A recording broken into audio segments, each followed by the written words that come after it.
Assalamu алейкум.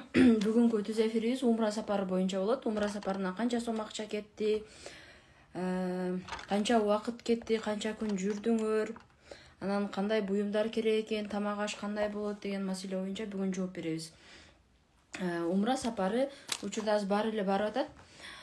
Эң алгачкы акча канча кетти дегенде бир кишилик кылып айтайын, тамак ашты дагы, башканы дагы бир кишилик кылып айтайын.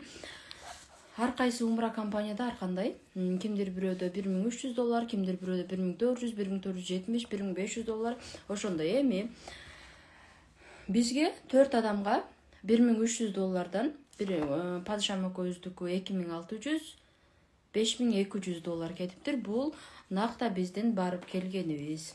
Тамак ашы $100 андан сырткары болот. Бул бардык эле умра компанияда ошондой экен. $1300 ичине эмне кирет дегенде, сиздин визаңыз, билетиңиз, кыскасы бардык барып келгениңиз, гостиницада жатканыңыз, ал жакта жүргөнүңүз, бардыгы ошонун ичине кирет. Болгону тамак аш кирбейт, анан ПЦР тест кирбейт, ошол жактан ала турган буюмдарыңыз кирбейт, ошол жактан жүрө турган жерлериңиз. Мисал үчүн, сураңыз умра компанияга барганда шаарларга өзү айлантырып келгендер бар экен, анан акчага айлантырып келгендер бар экен. Мисал үчүн Жидда шаарына, Таифке, биз азыр Кызыл деңизге барган болсок, ошол жерге дагы барып келиши 50 реалдан алгандар бар экен. Бул 1000 сомдун айланасы болуп калат. Ал эми ошону белек кылып бергендер бар экен. Ошон үчүн умра компания менен сүйлөшкөндө сөзсүз ичинде эмнелери бар деп сураңыз. Негизинен тамак аш менен ПЦР тесттен сырткары 1300 болот экен. Дээрлик окшош эле экен. Эми ПЦР тестти кантип тапшырам, каерден тапшырдыңар дегендер, сиздин компанияңыз чечет ал маселени. Сураңыз, кайсы күнү тапшырабыз, кандай кылып тапшырабыз десеңиз бүт ошол маселесин чечип берет. Анан $1300 сырткары 3000 сомдон баштап 5000 сомго чейин ар кайсы компанияда ар кандай. Анан тамак аш. Тамак ашка $100 бересиз. Ал жактан сизге атайын кыргыздар жей турган тамак берет экен. Себеби арабтардын тамагын биз жей албайт экенбиз. Жандарым барат экенбиз дагы деп баштайт экенбиз. Жолдо эле уже жей албайт экенбиз чынында. Себеби алар көбүнчө тоок жейт экен, биздикиде эт жок экен, аштары да кызыктай экен. Ал жактан өзбек туугандарыбыз жасаган тамактарды алдырып берип атышты. Ошо $100 ичинде 2 маал тамак берет. Кааласаңыз ушундай. Анан жок, мен өзүм алып барайын бул жактан. Ошол жактан эле тоем, $100 төлөбөсөм да болобу десеңиз, антсеңиз дагы болот экен. Анда сиз бул жактан жазып алыңыз, тамак аштардан нелерди алам дегенде, бир кишиге 10 нан алып алсаңыз жетет экен. 10 жанагы майлуу нан бар го. Патыр нан деп коет, майлуу нан деп коет. Ошонун жакшысынан чоңунан 10 нан алыңыз. Чучук, казы картан, не жейсиз өзүңүз, Анан колбасаны биз тойбосту гана адал деп билебиз, калганын билбейбиз, Андан кийин мен бул жерде өчүрүп коеюн, окуу курсу боюнча суроолорго жооп бербейм. Себеби бул жалаң умра компаниясы боюнча гана, умра сапарына эмнелер керектелет, канча сом кетет, кантип барабыз деген түз эфир бүгүн. Колбаса салып алыңыз, сары май салып алыңыз, сливочный май салып алыңыз, анан 5 килограммдан 8 килограммга чейин этти майда туурап, кууруп, баклажкага салып алып кетсеңиз болот экен. Ал жакта аябай өтөт экен. Бул жакта сары май жегибиз келбей атса, ал жака баргандан кийин ысык болсо дагы өлө жегибиз келип калат экен. Бал, асел дейбиз, асал дейбиз, ар кандай дейбиз, өрүк, мейиз, ошондой мындай көпкө сактала турган, бузулбай турган тамактарды алып, ал жактан тамактансаңыз болот экен. Дүкөндөрүнө кирсеңиз, айран сатат экен, чалап сатат экен. Биздики сыяктуу бир аз даамы жакшырактары деле бар экен. Ошолордон алып нанга кошуп жесеңиз да болот экен. Ал жакта биздики сыяктуу нан жок. Бүт баары чабаты сыяктуу, камыр деле мынтип биринчи бышканда аябай даамдуу болот экен. Сууп калгандан кийин патыр сыяктуу, кан жок. Не дейт эле, чалпек сыяктуу болуп калат экен. Кызыктай экен да, кыскасы биз аны жей албайт экенбиз, камырдай эле болуп калат экен. Ошон үчүн өзүңүздүн нандан көп да алып алыңыздар. Биз 4 кишиге 15 нан алганбыз. Акыркы 4 күнгө гана жетпей калды. 15 күн аякта жүрөсүз. Акыркы 4 күнгө жетпей калды, бирок биз баягы ал жактын тамак ашына дагы жазылган болчубуз. Балким ошон үчүн булочкалар сатылат экен көбүнчө, бирок биздики сыяктуу нан жок экен. Эми кийимдерден айрыкча аялдар канча штук кийим алам, бут кийим алам деген маселе бар экен. Калың кийим аламбы, жука кийим аламбы? Эркектер 3 футболка алса жетет экен.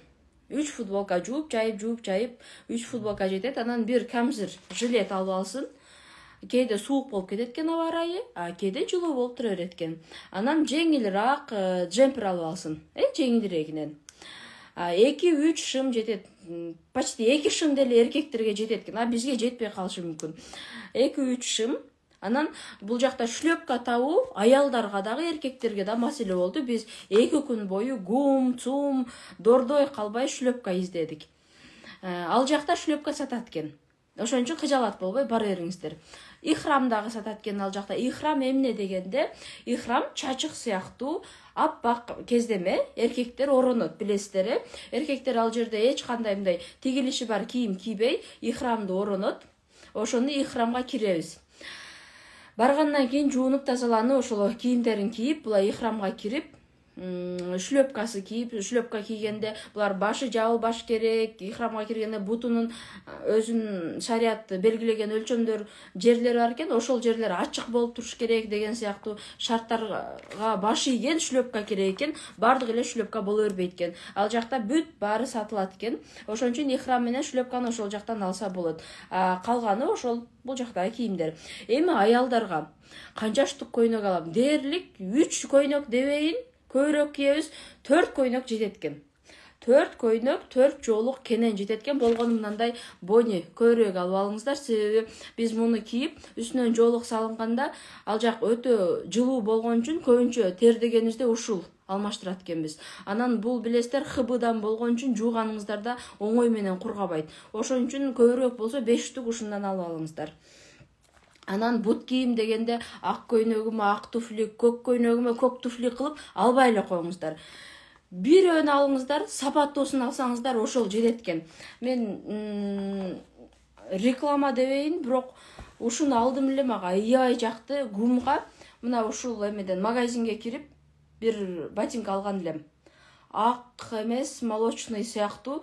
Ал аг менен деле кете берди, көк көйнөк менен деле, кара көйнөк менен деле кете берди. Эң башкысы ыңгайлуу болсун, жеңил болсун. Ушул магазинден адашпасам 6700гө алдым окшойт.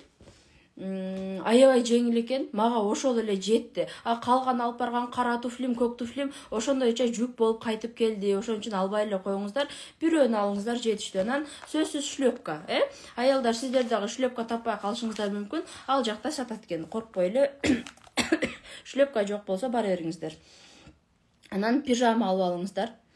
Же болбосо жеңилирээк штапелдан көйнөк штан. Эменин отелдин ичинде жүргөндө кенен кийгенге, кечинде кийип жатканга болду, ашыкча буюмдун кереги жок экен.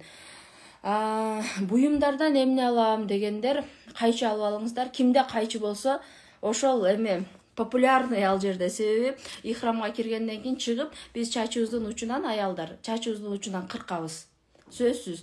Ошондо гана ихрамдан чыгабыз. Ошон үчүн кимдин кайчысы болсо, сеникине кирейинчи, чачым кыркып алайынчы дегендер көп болот. Кичинекей жана шушан кайчы деп коет, ошондойдон алып багажга салып коюңуздар. Ручнойго болбойт, Багажга салабыз.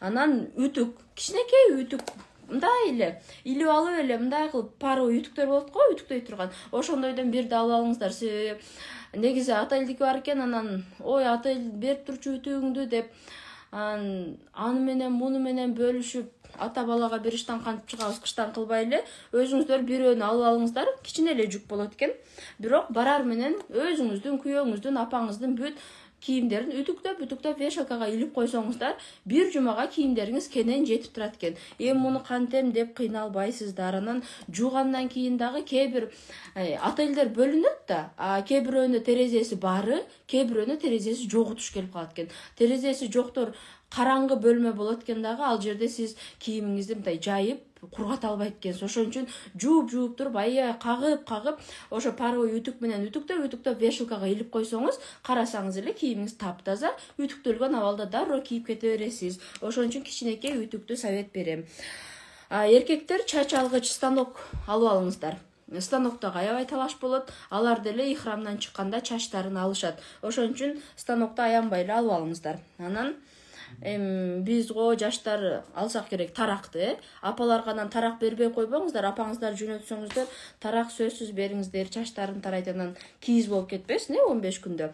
Ал жакта негизи 15 күн жүрүлөт. Бул жактан сапарга чыккан күндөн баштап 15 күн ичинде кайра бул жака кайтып келебиз. Чемодан, багаж боюнча. Чемодандын өтө чоңун алып албаңыздар. Күйөөмдүн да кийими батсын, апамдыкы да батсын, меники да батсын деп баарын алып алып, ал 60 килограмм чыгып кетпесин. Бир адамга 30 килограмм багаж берилет экен, 10 килограмм ручной колго берилет экен. Бирок ар бир адамдыкы өз-өзүнчө болгону жакшы экен. Менин буюмум 30 килограммым чыкты, койдум, менин чемоданым кетти. Күйөөмдүн 30 килограмм чыкты. Ошентип алган жакшы экен. Чоң бир чемоданды алып алып, баарын тыгып койгондо маселе жаралат экен аэропорттон. Эми аны орогондо жакшылап ороп алыңыздар, анан умра компаниядан сураңыздар. Бул рейс прямой түз Мединага түшөбү, же болбосо Жидда беле, Шаржа беле, мындай пересадка болобу, ортодон токтоп, анан кийин учабызбы деп сураңыздар. Биз биринчи Бишкектен Жиддага учтукпу, же Шаржага учтукпу, Шаржадан Жиддага учтук окшойт, адашпасам. Ошентип пересадка болду. Арада бир 10 сааттай күтүп калдык ортодо. Эгер сиздерге да ошондой пересадкасы менен болсо, анда жеңилирээк одеялбы, төшөкпү алып алыңыздар. Себеби аэропортто ачык жатып калат экенсиздер, дагы дароо грипп болуп калат экенсиздер. Анан дарыңыздарды да салып алыңыздар. Өзүңүздөр күндө ичкен дарыны, грипп болгондо иче турган дарыдан көбүрөөк эле салып алыңыздар. Анан ич өткөк, баш оору, тиш оору, тиш ооруну сөзсүз салып алыңыздар. Ич оору деген дарыларды алабыз, өзүбүздүн аптечкабыз болсун, спиртибиз, ватабыз дегендей. Ошентип аэропорттон пересадка болсо сөзсүз жылуураак бир нерсе алабыз. Эми чемодандарыбызды алдык, буюмдарыбызды салдык, жей турган нерсе алдык. Эми кантип кийинип чыгабыз үйдөн? Үйдөн кийинип чыкканда, эгер рейсиңиз прямой ошол Мединага болсо, анда сиз Мединага болсо дагы, берки Шаржага болсо дагы жеңил кийинебиз. Бул жактан курткабызды кийип баралы. Бирок бизди күзөтүп баргандарга курткабызды берип жөнөтүп берели. Ичибизден майка, гамаш дегендерди чечиңиздер. Калың ич кийим, пич кийимдин баарын чечебиз дагы, жеңил көйнөк гана кийиңиздер. Эркектер да ошентип кийинсин. Кроссуларды чечиңиздер, бутуңуздарга жеңилирээк. Ошо балетка сыяктуу эле кийип алыңыздар. Эркектерге да ошону эле сунуштайм. Жана эркектер калың кроссу болбойт экен. Алар да ошо жеңилирээк, жанагы бутунда тешиги бар эмелер бар го, танкетка деп коебу, ошондой эле бут кийим алышсын, кроссу албасын. Тоого чыкса деле ошол жеңил эмеси жетет экен. Тиги кроссу да аябай буттары кайнап кыйналышты. Ошентип жеңил эле кийинебиз. Шымыбыз дагы баарыбыз жеңил болобуз, аэропорт жылуу. Андан барабыз. Эгер пересадка болсо төшөктөрдү алып алабыз, ал жакта жамынып олтурганы. Андан кийин учабыз. Жетер менен эле Мединанын абасы ушунчалык ысык болгондуктан мен да жемпер кийип алган экен, мен орточо эле кийип алгам, кайнап баштадым да, себеби биздеги жайдагыдай үп ысык келип атат, эч нерсе жакпай калат экен. Биз анын үстүнө жолуктабыз го. Эми тер кетип атат, чыдабай калат экенсиз. Ошон үчүн сөзсүз гамаждарды чечип, ыргыталы дагы жеңил кийим кийинип кете берели. Келгенде бул жактагылар тосуп алат, курткабызды кийип дароо жетип алабыз. Дааратканага кирип гамажыңыздар кийип алсаңыздар боло берет. Ал жагына кыжалат болбоң. Колготкини чечиңиздер айтмакчы. Себеби жолдо даарат аласыздар аялдар. Ошон үчүн колготкинин башын кыркып салганга туура келет. Анын үчүн жөн эле жеңилирээк кийип алалы. Жеңил кийим. Эми кийимдерибизди чемоданга салуудагы этияттык сөзсүз аккуратный кылып бүктөп туруп, пленкага оройлу. Клёнкадан көбү жок, пакеттерге өзүн кылып сонун кылып ороп, анан кийин салалы. Кээде жолдо жамгыр болуп калат экен, жеткичеңиз аэропорттон аябай ыргытат экен, биздин бир чамадан айрылып мындай жыртылып кетиптир. Анан ичиндеги кийимдер жаман болуп калышы мүмкүн экен. Мединадан Меккеге келгенибизде, учканыбызда деп койдум го.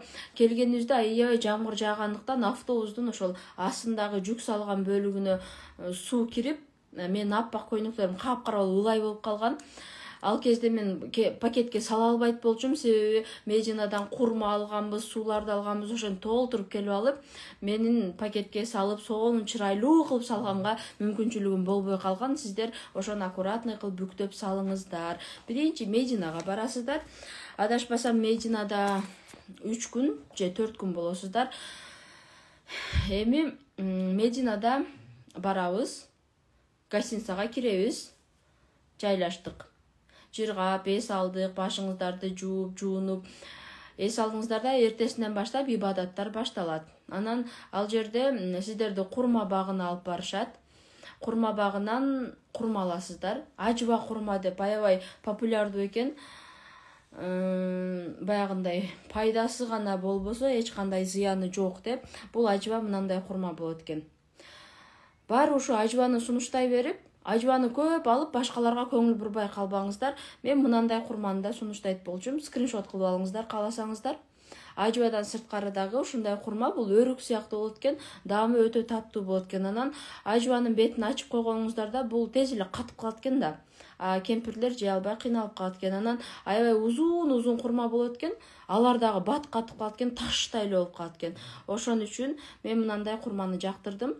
Жесеңиздер кантип өрүк сыяктуу болот экен. Биз муну тоготпой албай койгон экенбиз.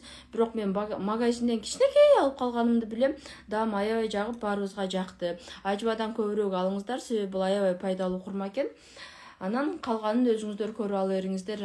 Меккеде кымбатыраак болот экен, а Мединада арзан болот экен. Себеби Мекке Замзамдын эмеси болсо чордону, а Медина курманын чордон экен. Бүт курмалар Мединада өсөт экен, ал жакта арзан болот экен. Ошол жактан курманы алабыз. Анан сиздер барар менен, эгер жана $100 берип тамак ашка жазылган болсоңуз, 2 маал тамак берилет. Анан кичинекей баклажкаларда суу берилет. Ошол сууну ичип, баклажкасын сактап койсоңуз жакшы экен. Берки Меккеге алып келип жаныңызда. Анан ошо кичинекей баклажка колуңузга тийгендин баарын бошотуп алып, замзамдан толтуруп, кайра кайтканыңызда чемоданда кийимдериңизге ороп, мындай бир жерге топ кылып койбой, арасына коюп алып келсеңиз, мындайча айтканда 100% замзам да. А бул жака келгенден кийин сиздер эмне кыласыздар? Жанагы кошуна, колоң, тууган урукка кадимки эле сууга аралаштырып туруп, уютуп анан берилет да. Жакындарыңызга ошондой кичинекей баклажкадагыны берсеңиз, сүйүнүп калышат экен. Ошентип замзам суу алып келсеңиздер болот. Негизи ал жактан киши башына 5 литрлик белек беришет экен. 5 литрликте ал эч кандай сиздин багажыңыздагы килограммыңызга да таасир этпейт экен, акча да төлөбөйт экенсиз. Жөн гана белек катары умра компанияларынан берилет экен. Анан дагы бир нерсе, сөзсүз даярданыңыздар, дуаларын жаттаңыздар экен. Мен ачык эле айтайын, мандраж болуп калдым баргандачы. Себеби бул жактан ата-энемди больницага алып барып, антип-мынтип жүрүп, анан акырында апам менен энем болуп калып, аларга кийим таба албай, кечке ошолорго кийим тигип, өзүмө кийим тигип, ошентип олтуруп, дуасын жаттап, китебин ачканга да убактым болбогон үчүн мен өтө көп жерде мандраж болуп калдым. Анан биринчи барганда Мединада сиздер пайгамбарыбыздын кабырына алып барат, саллаллаху алейхи вассалам.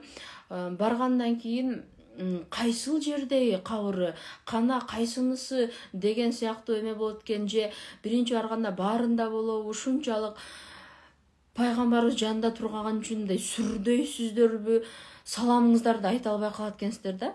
Не кылышыңыздарды билбей калып, же титиреп, ыйлап, ар ким ар кандай болот экен. Ошон үчүн алдын ала даярданып барыңыздар. Анан Равза деп пайгамбарыбыздын минбары турган, анан кабыры турган аралыкты ортосун бейиштин бир бөлүгү деп айтат экен. Кыямат болгондо дал ошол жер асманга көтөрүлүп кетет деп. Рауза ошол жеркен дагы минбар, бул баягы имамдар жанагы мечиттин минбарына чыгып эме айтышат го, маселе айтып, мындай жогорку кеңештеги эмеси бар го, тактайы, ошол сыяктуу минбары.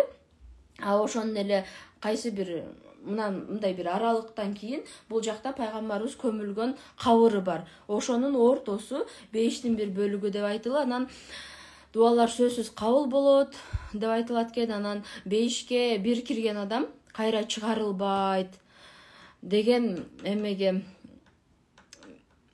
унутуп атам. Ошондой не деди, аят бар дедиби, жок аят бар дедиби же хадис бар дедиби? Кыскасы ошол хадиске мындай таянганыбызда ал жерге киргенде бүт дуалар кабыл болот. Анан эгер чындап умраңыздар кабыл болсо бейиштик болосуздар деген сыяктуу бир сөздөрдү айткан болчу умра башчыбыз. Анан эми киргенде ошол ортолукту эркектерге жана аялдарга кылып экиге бөлүп койгон да. Анан киргенибизден кийин биз аялдарда эми кимиси кана пайгамбарым деген эме пайда болуп калат экен дагы, биз мандраж болуп калат экенбиз. Кана десеңиз мындай эме менен тосуп коюшкан экен. Кийиз эмес, жазуусу бар тактайлар болчу, адашпасам эмне болчу. Кыскасы мындай тосулуп турат да, дал ушул пайгамбарыбыздын кабыры деген сыяктуу бир белги жок, көрө албайсыз. 10 мүнөт гана убакыт берет экен. Киресиз, намазыңызды окуйсуз, салам айтып кой дегендердин атынан салам айтасыз, өзүңүз салам айтасыз. Жанында Абу Бакр разияллаху анху, Умар разияллаху анхунун кабырлары бар, ошолорго дагы салам айтасыз. Бирок кайсыл жакты карап салам айтам дегендер жаттап калыңыздар. Ошо киргенде эле аялдардын Равза деген жерде 2 рекет намаз окуганда эле биздин сол жагыбыздагы кечиресиздер, биздин сол жагыбыздагы пайгамбар саллаллаху алейхи вассаламдын кабыры экен. Кимдир бирөө тушубуздагы деди, кимдир бирөө оң жагыбызда деди. Ошентип олтуруп биз биринчи киргенде такыр мындай концентрация ала албадык, фокус кое албадык. Ошол учурду пропускать этип кое бердик. Ошон үчүн сиздер барсаңыздар, иншаллах, барар менен эле билиңиздер, тошто сол жагыбызда эмне пайгамбарыбыз саллаллаху алейхи вассаламдын кабыры жайгашкан экен. Ошол жака карап туруп эле саламыңыздарды айтсаңыздар болот экен. Не обязательно барып алып, көрүп алып, ушул жер экен деп анан кийин жок. Ана сезиңиздер, сиздердин жаныңыздарда жатат да. Пайгамбарлардын сөөктөрү, денелери чирибейт деген эме бар, Алар мындай кыяматка чейин денеси чирибейт. Сиз элестетиңиз, пайгамбардын денеси, кабыры мына жаныңызда жатат да. Болгону ошону элестетсеңиз жетиштүү экен. Барып көрүп деген жок. Анан тумбаларды мынантип дегендер толтура болду. Андай кылбайт экенбиз. Жөн гана барып саламыбызды айтып, концентрацияны коюп чыксак ушунчалык рахат алат экенсиздер. Анан болушунча батыраак киргенге аракет кылыңыздар. Ошол жерден умра компаниябыз уруксат алып берет. Уруксат алып бергенде кой мен дем алайын, чарчап калдым дебей, ошо кайра киргенге аракет кылыңыздар. Ушунчалык бир жеңил бир нерсе сезесиздер. Анан Мединадан уже чыгып баратканда кадимкидей мындай бир нерсен калып кетет кандай боло берет да арттачы. Ушундай бир сонун сезимдер экен. Анан Мединадан уже Меккеге келесиздер. Меккеге келгенде дагы эме бар. Келип атканда эле жолдон ихрамга киресиздер. Ихрам бул эмне? Ихрам ошол Меккеге канча бир чакырым калган учурда биз баарыбыз бир катар гусул алабыз, таза кийимдерибизди киебиз. Анан кийин ихрамга киребиз. Ихрамга кирген учурда өзү ушул нерселерди кылса болбойт деген сиздерге көрсөтмө берет. Умра башчысы улам айтып турат. Колуңуздарга китеп берилет. Буга чейин эле мына Кыргызстанда жүргөнүңүздөрдө эле китеп берилет. Ошону кайра окуп, Каабаны биринчи көргөндөгү дуа, ошону жаттап калыңыздар. Кайсы бурчуна барганда кайсы дуа айтылат. Жок эле дегенде ушуну жаттаңыздар, калганын жаттабасаңыздар дагы. Мен аябай фокусум жоготуп, мен кыйналдым ошо биринчи барганда. Анан ихрамга киргенде, мисалы үчүн, кирип бүткөндөн кийин атыр себинген болбойт, боек койгон болбойт, да ушундай нерселерди кылган болбойт деген көрсөтмөлөрү бар. Ошолорду кыла албайсыздар. Ошон үчүн болушунча Мединадан келип атканда жеңилирээк кийинебиз, анан бутубузга шлепка кийиңиздер, колготки кийип албаңыздар, жолдон себеби дарат аласыздар. Эгер үйдөн гостиницадан гусул албай эле чыккан болсоңуз, анда жолдон гусул алып, анан кийин ихрамга киресиз. Эркектерибиз жанагы обычный эле кийимдерин чечишип, алар жалаң эмени ихрамдарын оронушат. Ихрам оронгондо алар такыр ич кийим дагы баягы тигилген, колдо тигилген, машинада тигилген буюм кийишпейт дагы. Жалаң ошону оронушат, анан белине кур тагынышат. Алардын башын жапканга болбойт, анан бутунун мындай жерлери ачык болуш керек деген шарттары бар. Эми ихрамга кирдик, келип атканда Меккенин эң биринчи сааты көрүнөт экен. Сааты ушунчалык бийик курулгандыктан сааты көрүнөт экен. Саатын көрүп алып эле анан ар ким ар кандай эмоция боло берет экен. Мен саатында карабаганга аракет кылдым, себеби барып эле биринчи көзүм менен саатындагы Кабаны да биринчи көрүп, биринчи эмоциямды сактап калгым келди дагы. Элдер апам деле тур Тахина уктаба, тигини кара дейт, а мен карабаганга аракет кылдым. Барасыздар, гостиницага кирип, жүктөрүңүздөрдү коюп, анан кийин бир катар ошо даратыңыздарды алып, балки Мединадан Меккеге келип атканда даратыңыздар сынган болсо, даратты жаңылап алып, анан кийин чыгасыздар. Ошол жерден анан лаббайк Аллахумма лаббайк деген өзүнүн айта турган дуалары бар. Ошолорду жатка болуш керек. Биз ичибизден айтабыз, эркектер сыртынан айтат. Баары биринчи Кабага киребиз да. Киргенде Кабаны көрөсүз, биринчи Кабаны көргөндөгү дуа бар. Ага чейин, Кабага жеткенге чейин кызматкерлер пакет алып турат колдоруна, улам пакети менен жулуп берип тура берет, бут кийимин салганы. Ушул жерден аялдар билиңиздер, мен бут кийимимди салат экенмин деп дароо бут кийимиңиздерди чечип салып албаңыздар. Себеби түнү барып калат экен, күндүзү барып калат экен дагы, Кабанын айланасы муздак кафел болот экен. Бутуңуздарга аябай суук өтүп кетет экен. Менин да бир кылган катачылыгым бул, ошол бут кийимимди кийдим дагы. Бут кийимим мындай жабык болчу да. Байпагымды чечип, бут кийимимди кийип алыпмын, жылаң аяк. Бутум ысып кетпесин деп. Анан барганда пакетти бергенде мен пакетке бут кийимимди чечип салганымды билем, кафелдин муздактыгы ушунчалык мээме тээп чыкты. Мен болушунча жана муздактыкты кантип эме кылбай калайын деп фокусум мен бузулуп кетти да. Кабаны көргөндөгү дуаны да жатка билбейт болчум. Экинчи ал жерден фокусум бузулду. Эми кайсы дуаны окуйм дегенчи. Ошон үчүн аялдарга негизги уруксат берилет экен, бут кийимибизди чечпей деле барсак болот экен. Ошон үчүн пакет берилген болсо, пакетти алып эле, бирок бут кийимиңиздер бутуңуздарда калсын. Эгер түнү барган болсоңуздар, кафелдин суугу аябай жаман урат экен. Эртеси грипп болот экенсиздер. Анан Кабаны айланган сайын ушунчалык суук өтүп аткандыктан бутуңуздан фокусуңуз бузулуп кетет экен. Эки жерден бузулду. Ошентип барып Кабаны биринчи көргөндө элдер китептерин алып дуаларын окуп атат. А мен кайсы дуаны окуйт элем деп билбей калдым да. Анан ошо мындай ичимен эмоциям не болсо, кандай болсо, эми Аллах Таалага определенно ушул дуаларды окушум керек эмес, ал любой эле жерде угуп турат да деген сыяктуу эле мышление кылып туруп, ой жүгүртүү менен гана ошо дуаларымды айта бердим. Бирок жанымдагылардан сурап бир катар айтып алдым. Баары бир даяр болуп барган такыр башка экен. Бут кийимиңиздерди чечпей жулуу барып, Кабаны биринчи көргөндө баары ыйлайсыздар, башкалоштор, дуаңыздарды окуңуздар. Бул аябай башкача нерсе. Андан кийин Кабага уже жакындайсыздар. Биринчи аралыктан киресиздер, уруксат аласыздар, бут кийим чечесиздер. Аралык болуп туруп, андан кийин Кабанын жанына кирен эмесинен тосулган кашасынан киресиздер. Кирип анан айланасыздар. Айланып атканда 4 бурчу бар да, ар бир бурчуна жеткендеги өзүнүн дуасы бар экен. Жана эменин кара таштын мындай эшиги сыяктуу болуп эмес турат го, жабылып турган жери. Ошол жерине жеткенде өзүнүн айтыла турган дуасы, ар бир бурчуна жеткенде айтыла турган дуасы бар экен. Аны билбесеңиздер дагы жаныңыздардагылар эмне айтып атыптыр, эмнени айтам деген сыяктуу фокус бузулат экен. Ошол жерге даяр болуп алыңыздар. Рахат алып, эч кимди карабай, кенен дуа кылат экенсиздер. Анан умра башчы дагы ар кандай болуп калат экен, кээде карайт экен, анан карабай да калат экен. Эми ошончо талпа болуп атканда умра башчы сизге мынаны айткыла деп атса, укпай деле калат экенсиз да. Ошон үчүн өзүңүздү өзүңүз эптегенге даяр болуңуз. Ошентип Кабаны айланып, андан кийин эки тоонун арасында эки жака басасыздар. ошол жерде дагы кафель. Мен ошол жерге барганда чыдабай калдым, анан бут кийимим кийип алсам болобу десем, умра башы болот деди эле. Ошол жерден кийип бир аз өзүмө келдим. Ага чейин эптеп эле көйнөгүмдү мынтип ылдыйга тартып, таманын астына коюп, чубалып, дебелеп, бир нерсе болуп эле жүдөй бердим биринчи күнү. Биринчи күнүн рахатын ушинтип мен тата албай калдым.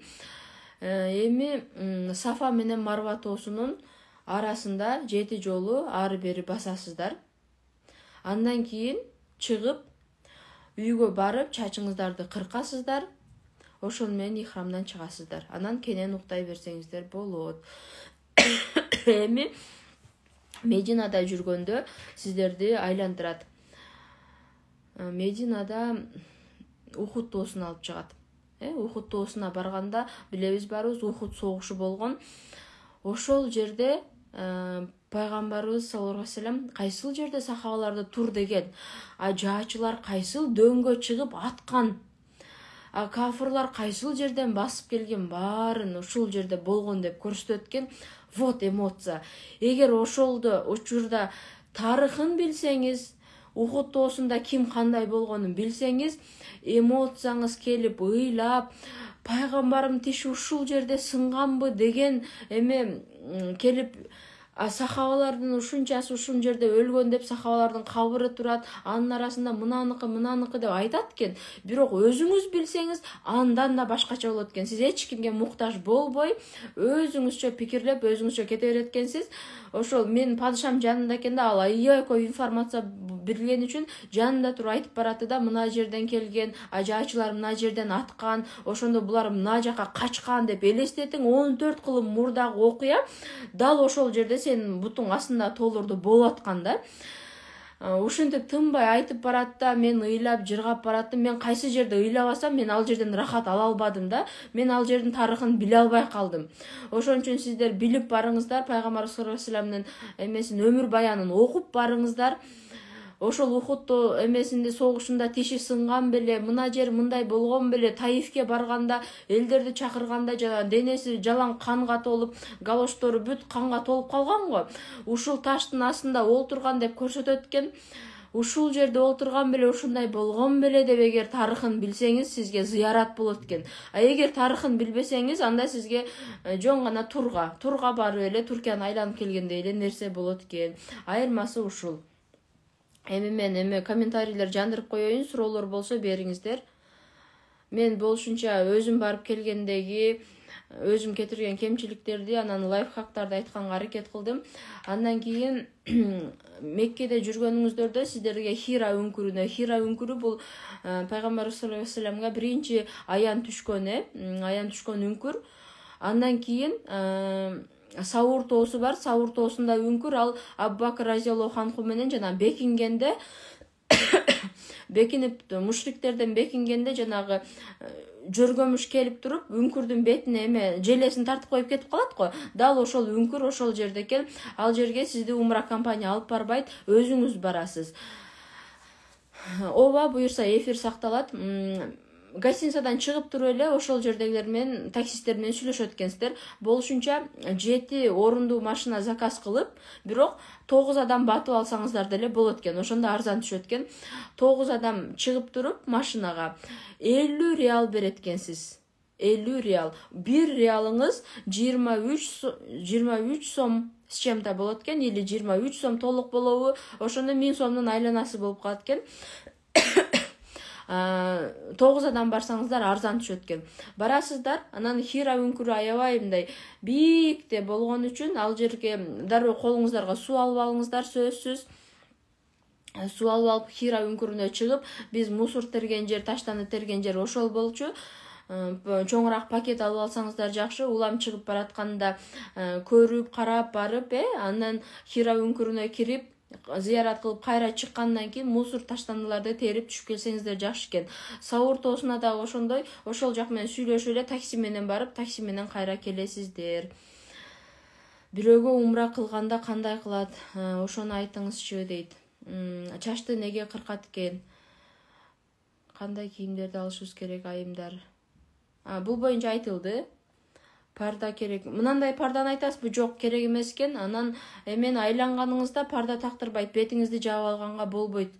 Бетиңиз ачык бойдон болот, бирок ал жерде көрсөңүздөр бетин жаап алгандар ар ким ар кандай боло берет. Себеби биз Имам Азам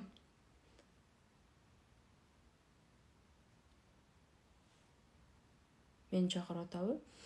Биздин мазхабыбыз башка болгон үчүн биздин мазхабтагылар өзүнүн эрежеси менен, башка мазхабтагылар өзүнүн эрежеси менен жүрөт экен. Анан барып алып туруп, мына мынтип алып турго деген сыяктуу нерсеге маани бербесеңиз болот экен. Кабаны көргөндө ыйлалынбы дейби, эмне дейт? Ыйлайынбы деп сурап атасызбы? Ой, ыйлабайм десеңиз да ыйлайсыз ал жерде. Аял киши эркегине мурун өзү барса болобу? чогуу барасыздар. Себеби махрамыңыз сөзсүз керек экен. Махрам деген бул эмне? Мисалы үчүн апасы болсо, баласы же күйөөсү керек экен. Махрамсыз барганда кыйналат экенсиз. Ооруп калат экенсиз, башка болот экенсиз. Күйөөңүз жаныңызда, балаңыз жаныңызда болсо, коляскага сала коет экен, турта коет экен, сизди карайт экен. Элестетиң, эркегиңиз жок болсо, кайсы эркекке жалдырайсыз? Мени карап койчу, мынтип койчу деп кайсы эркекке айтасыз?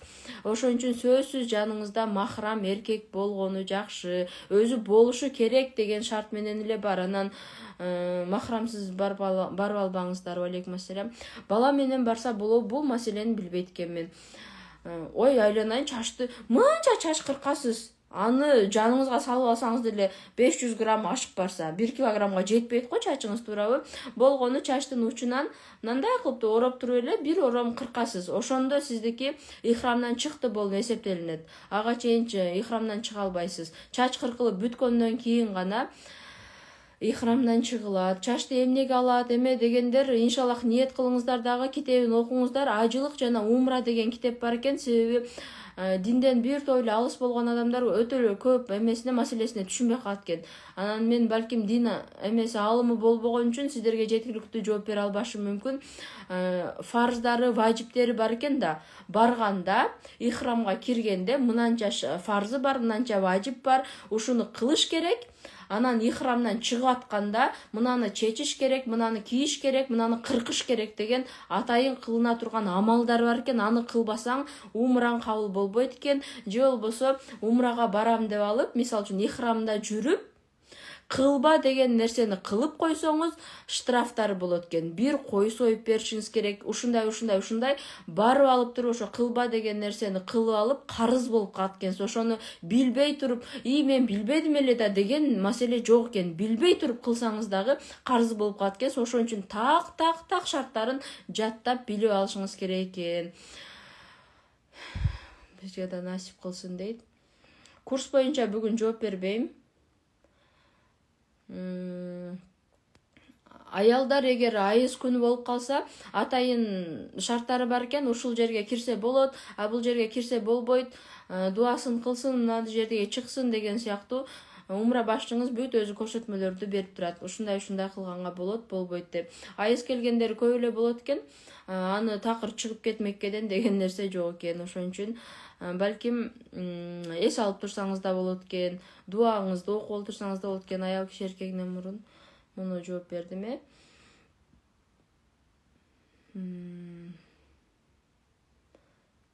Бирөөгө умра кылганда негизи мындай экен. Биринчи келгенде сиз ихрамда келесиз дагы, Кабаны айланып, бул өзүңүз үчүн умра кыласыз. Эртеси уйкудан туруп, Айша разияллаху анхунун мечити бар. Какой-то бир эмеден, Кабадан аралыкта. Ошол жерге барып, 2 рекет намаз окуп, ихрамга кирип, кайра кайтып келесиз дагы, Кабаны кайрадан айланасыз. Ошондо мечитке барып 2 рекет окуп атканда сиз умрага ниет кыласыз.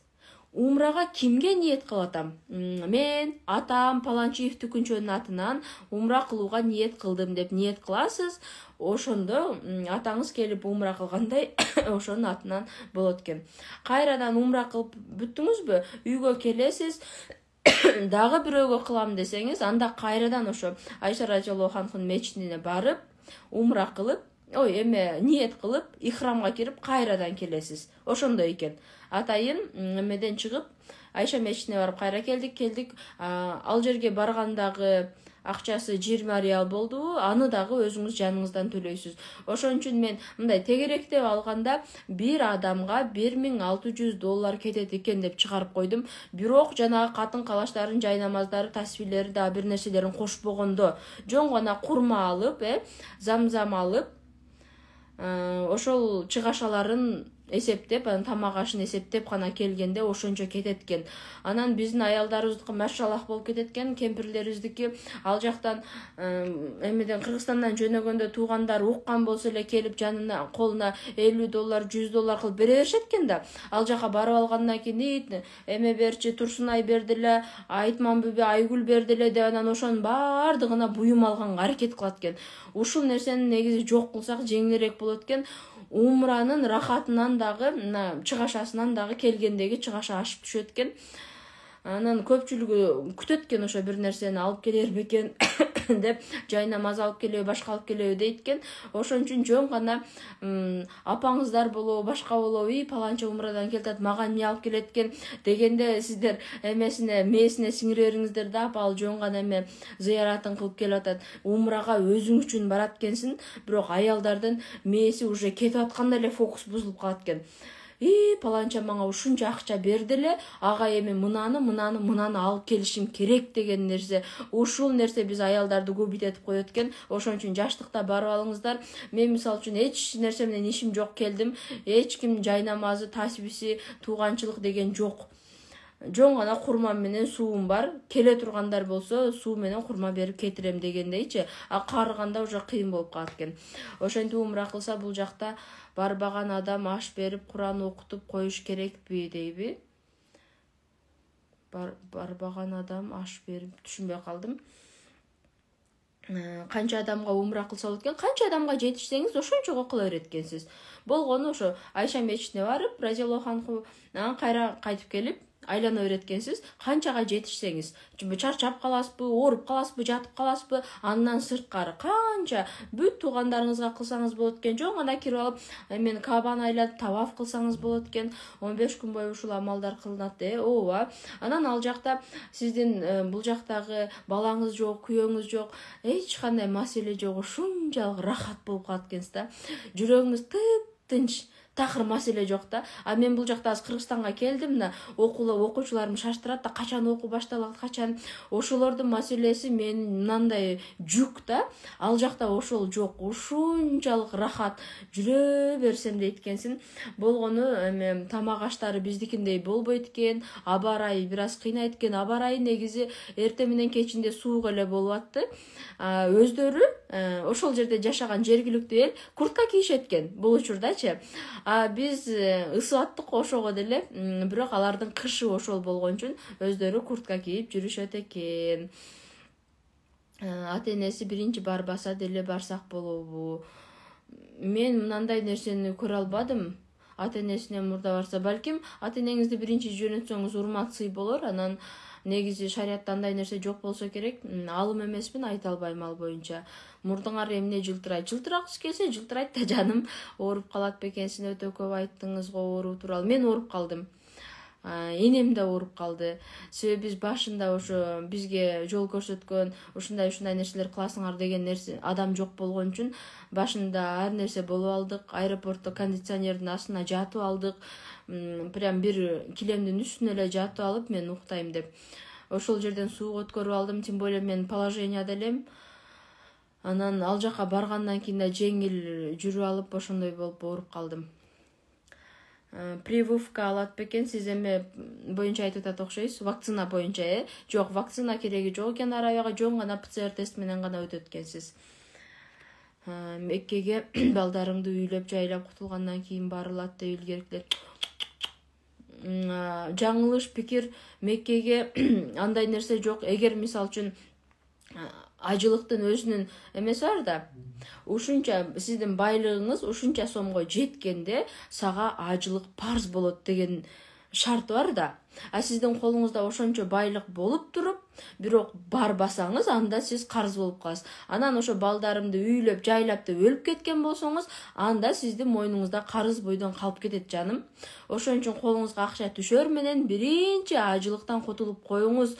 Ал жакта байкуш энелер бир гана апасынын акчасы жетип баягы балдары бара албай калгандар болду да, өзү жалгыз жүрөт, махрамы жок, кыйналып, тамак ашын карап берген бирөө жок, кийимин жууп берген киши жок, ал жакта баягы жетелеп жүргөн киши жок, башкалардын апаларын коляскага салып айлантырып атышты, башка кылып атышты. Ошол жерде аябай бооруң ооруйт экен.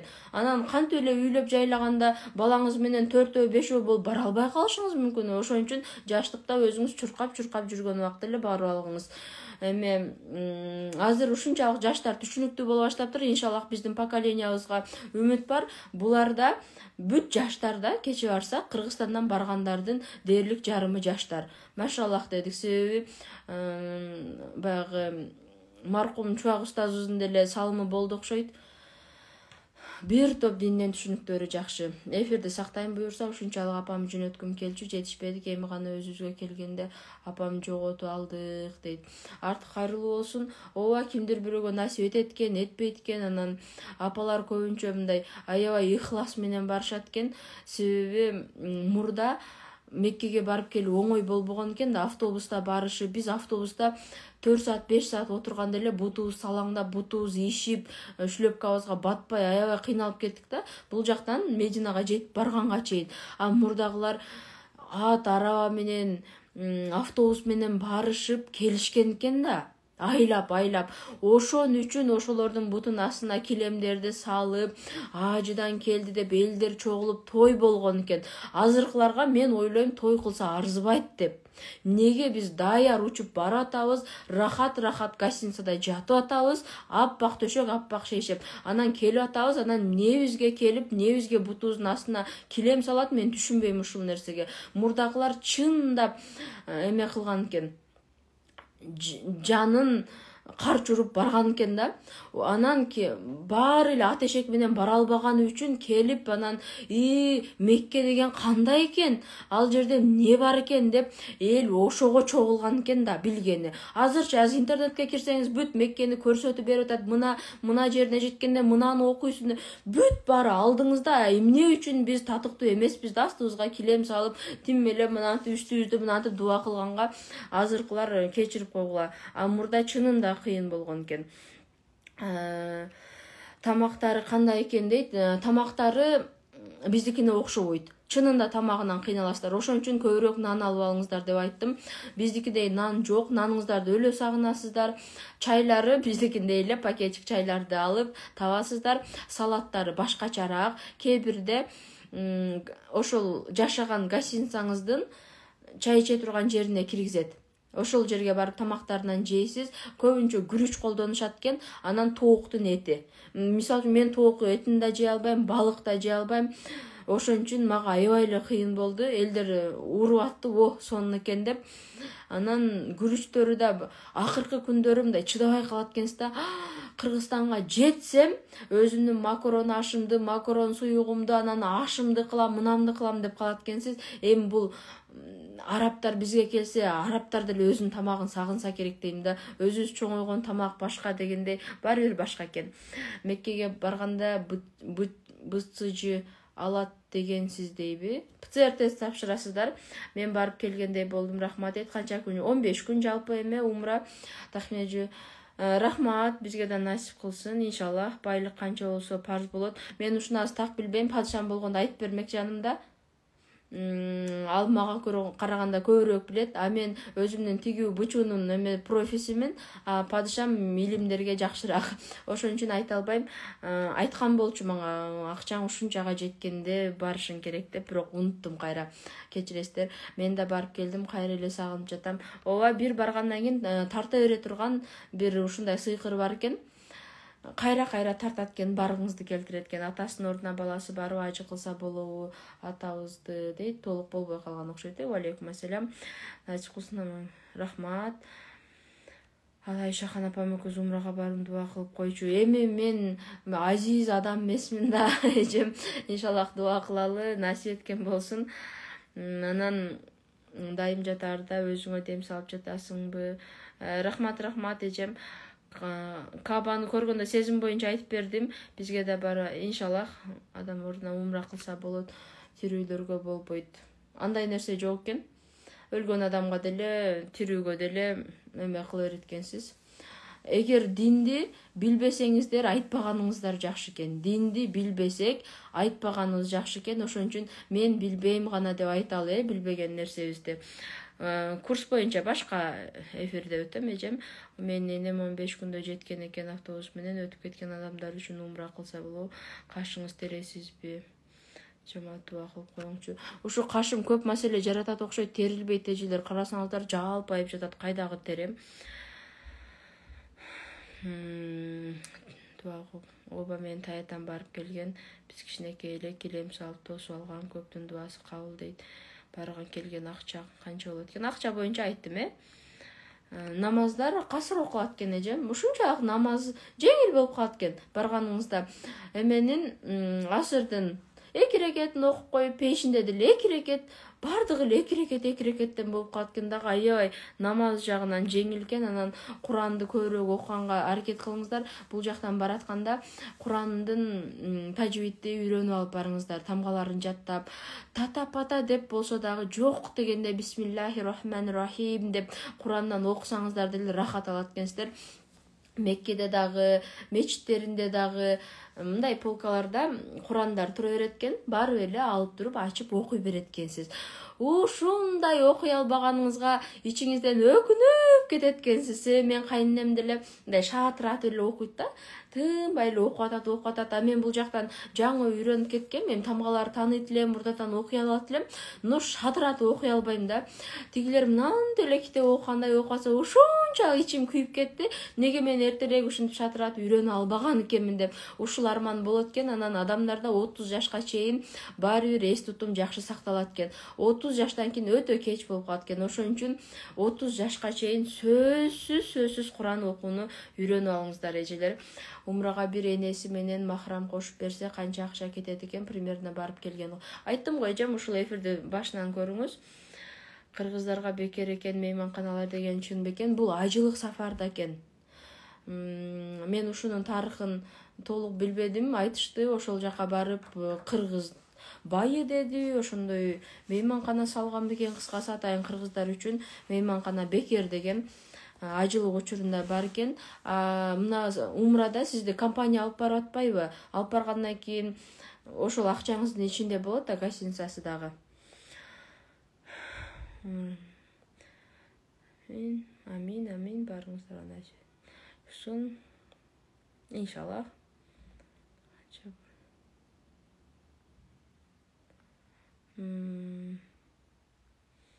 Сурооңуздар.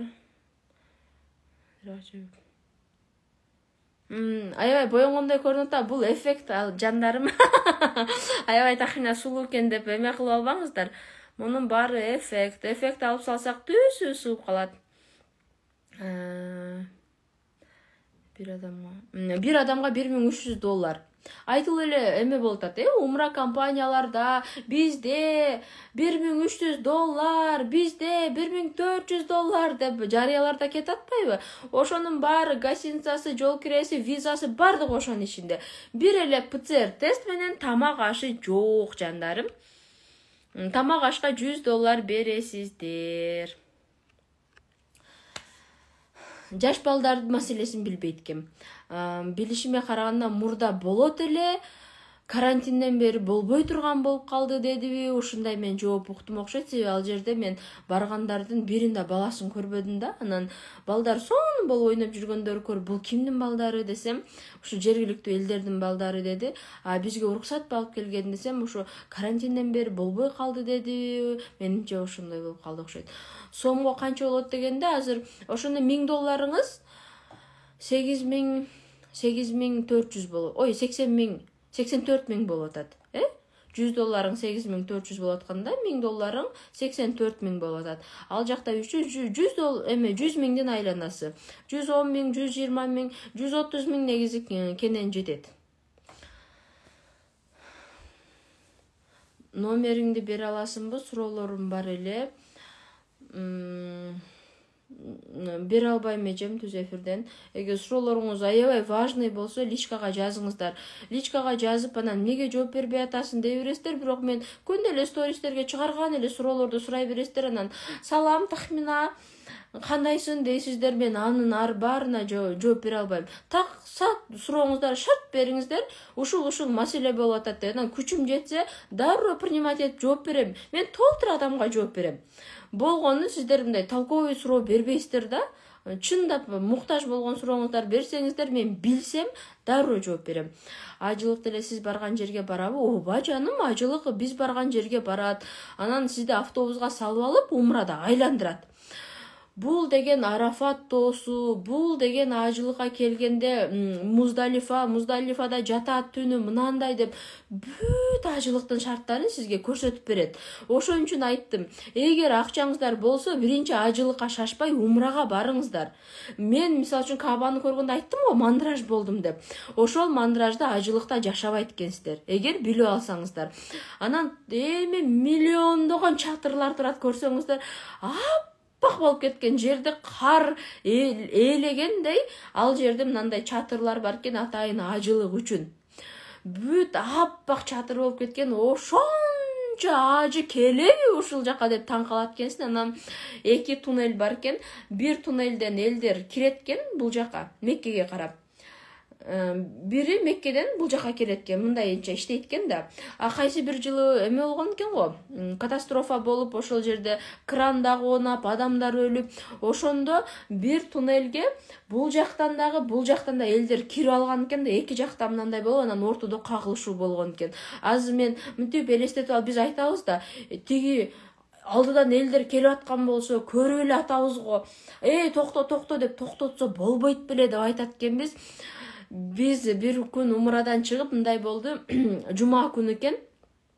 Чыкканыбызда эл ушунчалык көп болгондуктан, мындай гостиница менен Меккенин Кабанын ортосунда троллейбус деп койдум го, автобустар жүрүп турат да, бекер чыгасыз, туура сиздин гостиницаңызга алып барат. Гостиницадан чыксаңыз автобус турган болот, отурасыз, туура сизди Кабага алып келет, ал бекер. Анан ошол автобуска чыгабыз деп элдер тыгылып калдык дагы, сеткага мындай кысылып калдык да. Анан падышам мени кайра эле аяп атат, эмесин алдыга аягына буягына коюп алат, сен эме кылбай тур, антип тур, мынтип тур десе деле, баары бир элдер кысып салышты да.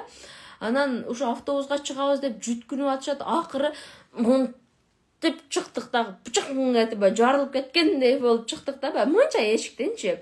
Эл пресстелип келгенде алдыда эмне болуп атат, эч кимдин иши болбойт экен. Эптеп эле түртүп алдыга кеткенге аракет кылышат экен да, эми элестетиң, ажылыкта туннель толло мындайча жык, трубага суу киргендей адамдар жык келет экен.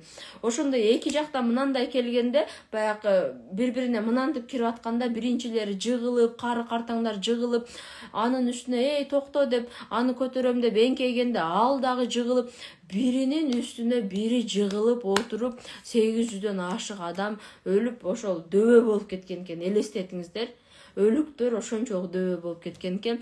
Ал жакта сен кимсиң, эмне болуп атасың, ажылыкта карабайт экен, ошо биринин артынан бири түртүп, ошон үчүн бутуңуздарга сылансы кийбеңиздер деп. Эгер иншаллах ажылыкка барсам, ажылыкта да ушундай лайфхактарын айтып берем. Себеби андай резинка шлёпка сылансы кийгенде ал буралып кетет экен да буттан. Эгер жыгылып кеттиңиз, өлдүңүз экен да, жыгылып кетсеңиз эле сизди депсеп кетишет экен элдер. Мен кайнатам да ошо жыгылып кетип аткан жеринен ажылыкка барган кезинде жанында здоровый жигит бар экен, мынантип тартып көтөрүп калган экен дагы. Баягы туруп кеткенмин дейт. Болбосо ошон жыгылсаңыз эле адамдар депселеп кетет экен. Ушунчалык көп болот экен, элдер ушунчалык көп болот экен эмеде, ажылыкта. Эменин Арафат тоосунун үстү дейт, кумурска баскандай, ширени кумурска баскандай басып калат экен. Кара болуп, эч нерсе көрүнбөй калат дейт. Ушунчалык ажылыкта эл көп болот экен. Амин. Сафа Марва жөнүндө. Сафа Марванын эмесин ушу падышам түз эфирге чыга турганда мен эмес, ошол чыга турган өтө көптү билет. Сафа Марванын эми окуясын айтып берди болчу да мага. Кайсыл энебизде айтты болчу, эми баласын алып барып, анан суу саган деди, иши кылып аябай баягындай суу ичкиси келип, анан суу издегенде ошондо Сафа менен Марва эки тоо экен да. Тоонун арасында мен чындап эме кабарым жок экен бул нерсе менен. Анан ошо Сафа тоосунан эме үн чыккан экен. Бул жакта суу бар депчи. Ошол энебиз бул тоого чуркаганда Марва тоосунан үн чыккан экен. Бул жакта суу бар деп. Анан ал жака чуркаган экен. Эми Марва тоосуна жетсе кайрадан Сафа тоосунда бул жакта суу бар деп чыгып, ошентип 7 жолу ошол энебиз ары бери келгени үчүн Сафа Марвадагы жүрүш азыр бизге бул эменин умранын, ажылыктын амалдарынын бири болуп калган экен да. Ошондо анан акырында адашпасам, ал өзүнүн иши менен алек болуп атат окшойт. Сафадан бүтүрдүкпү? Жок, Марва тоосунан бүтүрдүк окшойт. Ошол тоого бүтүп, анан суунун оргуштап чыкканын көрүп, келип караса замзам суу аябай атырылып чыгаткан болот экен да. Анан баягы шашып кеткенденби, коркуп кеткенденби, яваш дегендей, токто деп коет экен да. Токто же секин дегенде баягы оргуштап аткан суу мынантип эме токтоп калат экен. Анан жерди мынантип караса ным баягы суусу чыгып атат, мынтип кумун тазалаганда ал суу мынантип толуп турган экен да. Алып ичсе деле, ошончо ичсе деле түгөнбөптүр. Ошентип замзам суусу болуп калган экен. Азыр Кудай кудурети менен замзам суусун ошол кудугуну канчалык кенен кылсаңыз деле суусу түгөбөйт экен. Ошол жерде мынтип толуп тура берет экен да. Канча челек алсаңыз деле, канча алсаңыз деле тура берет экен. Ошондой болуп кайра толуп калат экен. Ушундай сонун айтып берди болчу падышам. Мен анчалык айта албайт экенмин. Маалыматым жок, себеби ажылык умранын айырмасы эмне билсек болуп айтып берем. Эми ажылыкта амалдар көп экен умрага караганда. Умра бул ошол ажылыкка болгон разведка деп койдум мен. Разведка кылып, көрүп, маалымат алып келет экенсиз. Ушул жерде жатат экен. Тоодо таштын үстүндө эле жайык асманды карап жаткан жерлериңиз бар экен. Анан ушул жерде ихрамдан чыгат экен, шайтанга таш атуу деген нерсе амалдары көп болот экен. Жаныңыз чындап кыйналат экен. Умранын да өзүнүн кыйынчылыктары бар экен, бирок ажылык сыяктуу эмес экен. Айырмасы ошол экен. Умрада сиз көбүнчө зыярат кылып, ошо Таифке барып, Таифке пайгамбар саллаллаху алейхи вассалам эме кылып барганда, даават кылып барганда Таиф элдери эмне кылган? Кабыл албай коюп таш менен урушкан, Таш менен урушуп, денесине ушунчалык таш көп тийип, канап, галоштору канга толуп калган экен. Ошону баягы кан жайылгандай, кан жаткан жерде бале келет деп, бүт канын ошо жерге шып албасын, түшпөсүн деп денесине пайгамбарыбыз сүртүп алган экен да. Ошо таштын астында отурганда Жабрейил периште келип айтат го, сен бир эле эме бер, мындайча айтканда приказ бер, сенин айтканың менен ушу эки тоону бириктирип Таиф элдерин жок кылып салалы дегенде эмнеге деген пайгамбар саллаллаху алейхи вассалам айткан, жок, буларда айып эмес, динди кабыл албай койгон буларда айып эмес, айып менде. Мен жеткире албадым буларга. Андан көрө ушул чөлкөмдөгү адамдардан, урпактарынан аалымдар чыксын деп дуа кылгандагы учурда Таифте аалымдар көп экен, жандарым. Ошон үчүн окуясын билип барсаңыз, ушул таштын астында олтурган экен, мына короого келген экен, мына жерде буту канаган экен деген эмоциялар болуп, сиз көзүңүз менен көрүп келесиз. Бир учурда пайгамбарым кадимкиде кадам изи кылып басканда, согуш болгон ошол жерде. Ошентип ошончо сахаба өлгөн, элестетиң. Ушунун баары болгон жерлерди сиз көзүңүз менен көрүп келет экенсиз. Ажылыкта андан да амалдары көбүрөөк болот экен, кыйыныраак болот экен. Ихрамга кирдик, биз азыр Кабаны айландык, Сафа Марванын ортосунда жүрдүк, чачыбызды кырктык, болду. Эмеден ихрамдан чыктык. Ажылыкта дароо антип чыга албайт экенсиз, узак амалдарды кылып анан кийин чыгат экенсиз. Умрага барып келгендерде ажы болуп калабы? Негизи мен ажы деген статуска аябай эле көп маани бербейм. Мисалы үчүн паланча ажы, түкүнчү ажы дегенчи, эми ким барса деле эч ким билбейм мен ажы десин деп барып келбесе керек.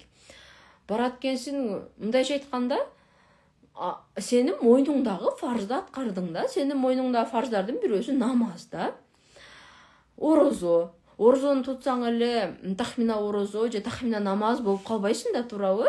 Анан ажылыкка барып келсең деле паланча тахмина ажы деген, ал билбейм, мага кызыктай эле көрүнөт. Ар бир адам өзү үчүн кылган эле амалы, анан эл аны ажы деп атап ала турганчалык билбейм бул боюнча. Мен анчалык кошулбайм бул пикирге. Ассаламу алейкум, ассалам. Азыркы кезде кош бойлуу сумбу дей. Сүрөттөрүм чыга эле жаным? Меккеде адашып кеткен адамдар да болот бекен. Жок, сиздин мойнуңузга илип коет. Атайын эмесин бейжик илип коет. Сиздин ал жерде сүрөтүңүз болот. Меккеде жоголуп кетсең ушул номер. Медина деп, Мединада жоголуп кетсең ушул номер деп, бүт номерлери жазылган. Анын артында сиздин визаңызды да салып беришет. Андан кийин гостиницанын эмесин жазып берет. Карточкасын берет. Ошондо бүт номерлер бар. Любой адамга барып эле чала-пала деп тил билбей эле көрсөтүп берсеңиз дагы табылып каласыз. Анын эч эмеси жок экен. Гостиница менен эле ортосунда жүрө берет экенсиз да. Тил билбесеңиз дагы даяр чыксаңыз автобус бар. Отурасыз, гостиницага жеттиңиз. Гостиницадан чыксаңыз автобус бар, чыксаңыз Кабага жеттиңиз. Эч жоголуп кетпейсиз. Амин.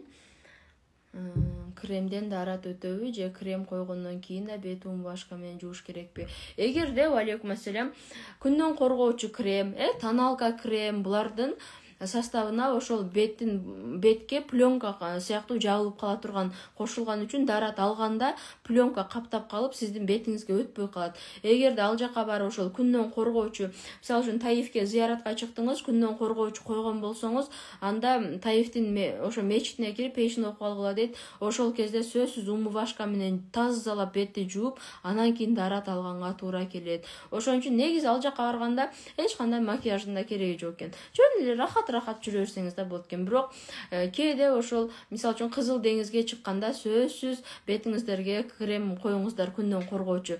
Кызыл деңизде апам дагы, энем дагы баргандар баары кып-кызыл болуп калды.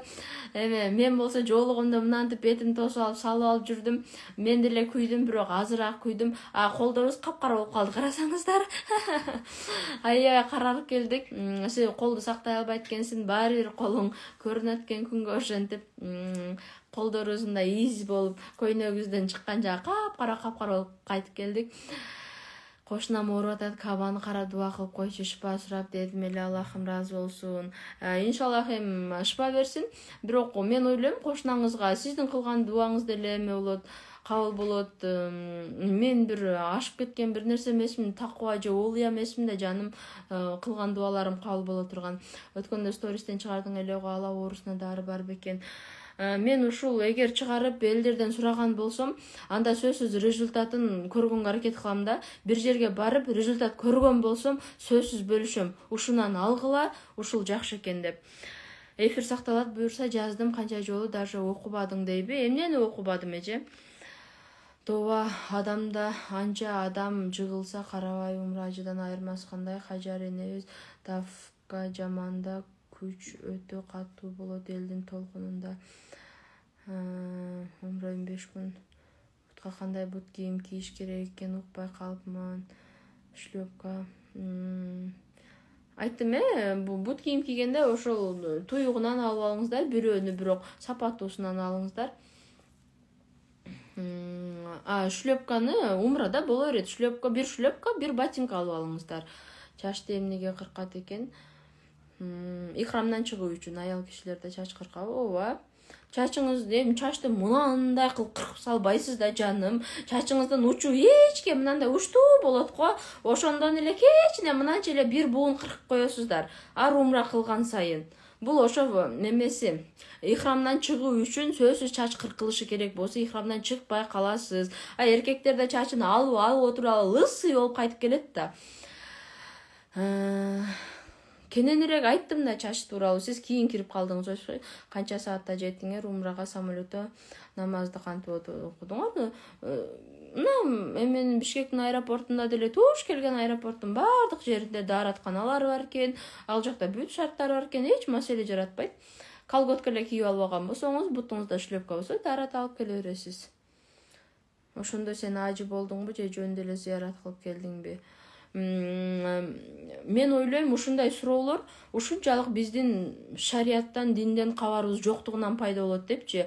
Сен ажы болдуңбу деген нерсенин өзү жок да, сен ажысыңбы деген нерсе жок. Ажылыкка барып келип алып, мен ажымын деп мен мисалы үчүн айта албайм да. Анан же жөн эле зыярат кылып келдиңби, сурооңуздун эмеси жок эжем.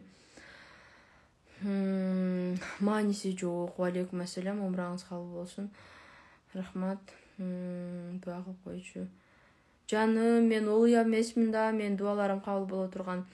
Темаңыздан башка суройм, мен жооп берип коюңуз. Косметикалардын баарынын эле составында ар кандай түрдө косметик спирттер болот экен, ошондой болсо деле. Мен мисалы үчүн эме деп айтышат да, чочконун эмес териси кошулуптур деп. Билесиздерби сиздер, чочконун териси кошулган крем болсо, какой-то бир процент кошулган болсо, ал аралашып, суу менен аралаштырылат, дагы бир нерсе кислота, уксус бир нерселер кошуп отуруп, аралаштырып крем жасалат дагы. Чочконун чочко деген эмес жок болуп кетти да. Мындайча айтканда, чочконун терисин алып, сиз нантып койбой жатасыз. Ушуну түшүнүңүздөр. Чочконун чочко сыфаты жок болуп кетти. Жок болуп кетти деп айтат, Демек, ал кремде чочко бар, спирт бар деп, духилерди да кечке эле спирт бар дей берген болбойт деп айтып атпайбы? Сыфаты жок экен, анда сыфаты жок. Ошон үчүн жандарым, сураныч кино көргөндүн ордуна, музыка уккандын ордуна жөн гана чубак устаздын сабактарын угуңуздар. Мен бирөөгө айтайын деп укпайм, өзүм маалымат алайын. Кээ бир жерлерде элдерге тупой суроо бербейин деп гана өзүм үчүн окуйм да, өзүм үчүн угам. Ошону уксаңыздар, мынандан маалымат. Ушундай төмөн деңгээлдеги суроолор берилбейт. Мисалы үчүн жандарым, өзүңүздөрдүн эле потенциалыңыздар көтөрүп аласыздар. Алейкум ассалам, Оштон Бишкекке больницага келгем, ооруп калдым, 2 балам бар. Жардам бере аласызбы суранам. Тамак аштан кыйналып калдым дейт. Мен көбүнчө ушинтип жазган эжелердин баарына ишене албайт экенмин. Себеби мен 2 жолу ушинтип алданып калдым да, мен кошелегимди жоготтум да. Биринчи катталуучуларым көбөйүп баштаганда бирөө жазды, тахине же, мен ушинтип кошелегимди жоготуп, апамдан качып чыктым эле, цехке ишке келем деп аябай эмоция менен жазгандан мен ошондо бир алданганмын, андан кийин да бир алданганмын. Ошон үчүн эгер эмеси болсо, далили менен жазыңыздар, мен карап көрөйүн колдон келишинче, иншалла. Алейкум ассалам. Тырмагыңыз эмнеге кыныл? Хынасы бар, себеби кызыл дейт, ажы башчылар түшүндүрүшөбү. Ажы башчынын сөзсүз эме бериңиздер, маани бериңиздер, умра башчыны. Ажыда ажы башчы болот, умрада умра башчы болот, Бунун эмеси барбы? Мурда барганбы?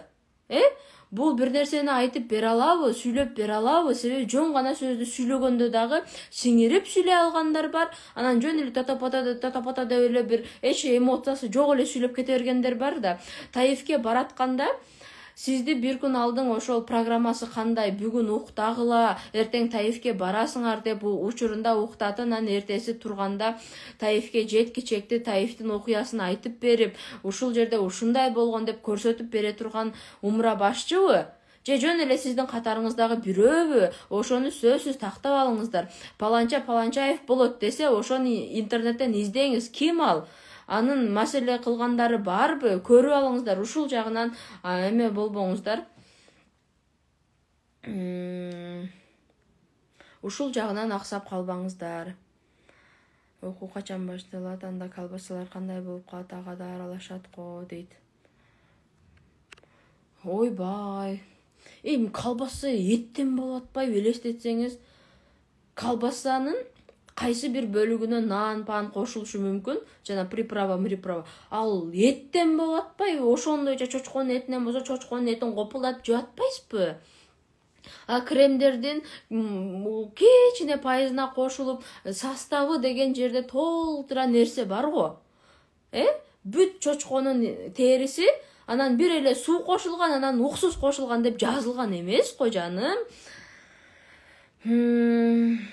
Тырмакты хына менен боёйм. калбыкына коюп методу боюнча чыгарам,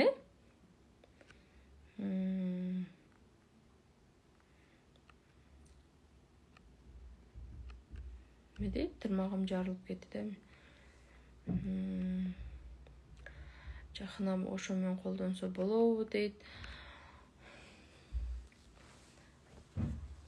Мен да алдандым. Кичинекей. Өктөнбеков дейт, менин күйөөм ушундай эркектерди аябай эме кылат да. Кана заблокировать кылып коеюн. Эмени аял кишинин негизи эме деп ойлойт да. Интернетте олтуруп, аял кишилерди, кечки аял кишилерди көргөндөр эркек эмес дейт. Анан көрүп туруп комментарий жазгандар эркек эмес. Комментарийдин арасынан эң төмөн деңгээлде ушу сүйлөбөчү, карабачы, чачың карачы, кашың карачы дегендер такыр эркек эмес деп ойлойт да падышамчы. Ошондой эркектердин бирөөсү экен. Өчүрүп салдык, макул эми, жакшы түш көрүп жатыңыздар. Иншаллах дагы башка эфирлерден жолугабыз, Медет кашыңыздычы. Ушу келиңиздер бир катар түшүмө мүнөздөмө берип кетейин. Көпчүлүгү арканда ойлоп өткөн кашымды тербейм. Кашымды кээде азыр мисалы үчүн боелгондой болуп турат го, негизи боелгон эмес. Осмо коюңуздар, кашыңыздарды караткыңыздар келсе, анан мына эки учу болот го. Ушул учуна кичинеде мындай тең кылып, тең сүркөп, аны дагы жанагы эме кирпик тарай турган тарак менен тарап мындай жоготуп салам. Бир аз жоготуп салам. Болду, ошол эле. Колумдагы бул хына, лак эмес, Дагы эмне? Кирпигимди ламинирование кылат болчум, кайрытат болчум. Бирок кайрытпай койдум. Эмне үчүн? Себеби Аллах Таала кирпигибиздин өзүн ушул боюнча уникалдуу жараткан экен. Аны биз мынантип кайрытып алганыбызда ал тик болуп калат экен, дагы бара-бара кирпигиңиз ооруп баштайт экен. Ошон үчүн мен Аллах Таала кандай жаратса ошондой эле калсын, кичине боенуп коеюн деп эле боенуп жүрөм. Ооба, тоналкадагы коёмун, күндөн сактоочудагы коёмун өзүнүн кезинде. Мынандай күнүмдүк турмушта мен иш чараларга барып, магазиндерге барып, базарга барып келип атканда эч нерсе жок. Жөн гана сууктан сактоочу, күндөн сактоочуну коюп алып эле эч кандай боёксуз жүрө берем, жандарым. Анан мына жерден сулуу болуп мурдулары жылтырап чыгып атканы бул эффект. Мына эме жанып өчүп атпайбы жылдыздар? Инстаграмдын эффекти. Коюп алсаңыздар ар кандай макияж берип коет. Мынандай кылып коет, мынандай кылып коет, сен жок кашыңды бар кылып коет, сулуу кылып коет. Эгер мен бул эффектти өчүрсөм, хуник болуп калам дагы. Ойбай, сен сепкилиң бар турбайбы? Түсүң сууган турбайбы? Кой сүйлөбө деп баштайсыздар. Себеби биздин элдин деңгээли ушундай. Азыр адамдын сөзүнө эмес, түсүнө, кийген кийимине көбүрөөк маани беребиз да. Адам адеп ахлагы менен негизи бөлүнүп турат да. Билебиз биз тошто ырчыларды арасынан адеп ахлагы, кулк мүнөзү сонун болгондорду аларга чоңураак баа беребиз, туурабы? Анан бесереңдеп бир нерсе боло бергендерди бул кечке ушинте берет деп ага караңыз. Адеп ахлагына карап биз төмөн, анан жогору баа коюп атабыз. Ал эми анын тырмагына карап, кашына карап баалагандар бул деңгээли өтө төмөн инсандар. Биринчи көңүл бура турганы анын ошол адеби, анын жүргөнү, сүйлөгөнү, өзүн алып жүргөнү да, коомго пайда кошуп атабы, жокпу? Эгер ал такыр пайдасыз кечке ичип чычканынан ата-энесине мынаны күйдүрүп жүргөн болсо, анын орону алып боенбой сонун жүргөнү менен эмне пайда, жаным? Ушун үчүн адамдарды патолог, полка кылып бөлгөндө сөзсүз баалуулуктарына биринчи адамгерчилигин, мамилесин, билимин, эң негизги нерселерин коюңуздар. Анан тырмагы кызарып атабы, көкүрөгүн чоңойтуп алганбы, кашын чыгарып кирпигин кайрып алганбы, анысына маани бербеңиздер. Бара-бара адеби сонун адамдын бардык жери түзөлүп кетет. Себеби учурунда мен дагы кирпигимди кайрыттым эле, көрдүм. Аллах Тааланын мага берген кирпиги андан сонун экенин билдим. Эмне болду? Кылбай койдум. Эгер мен ошол билимим, акылым, ой жүгүртүм ошол нерсеге жетпегенде, балким мен кирпик кошуп алар элем. Көрдүңүздөрбү, адамдын билими башкасы канчалык анын сырткы көрүнүшүнө, өзүн алып жүрүшүнө таасир этет. Ошон үчүн баалуулуктарды биринчи коюңуздар. Жақсы көріп жатыңыздар, мен де жатайын эми. Көп иштерим бар дагы. Окууларымды сурап күйдүрүшөт азымыналар. Ошо окууларыма даярданайын, эфирде сактап коем иншалла.